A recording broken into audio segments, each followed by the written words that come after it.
In this video, I'll be sharing with you a step-by-step guide on how you can order a product on Amazon. So what you can do is download the app from the Play Store or the App Store. Then you're going to create your account.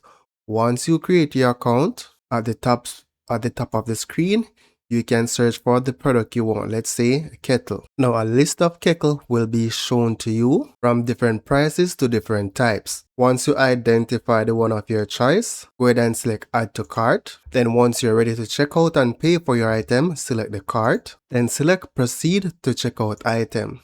Select continue to check out. Now in the delivery section, you'll see where it's delivering to. If your address is not on file, you can go ahead and select change delivery address, and then you can add a new address of your choice. Then you're just going to select deliver to this address once you enter the address you need.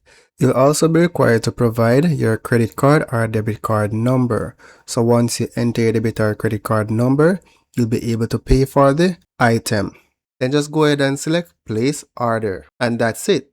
You have successfully placed your first order on Amazon. So that's it for now, guys. Thank you for watching, and don't forget to leave a like or comment on this video.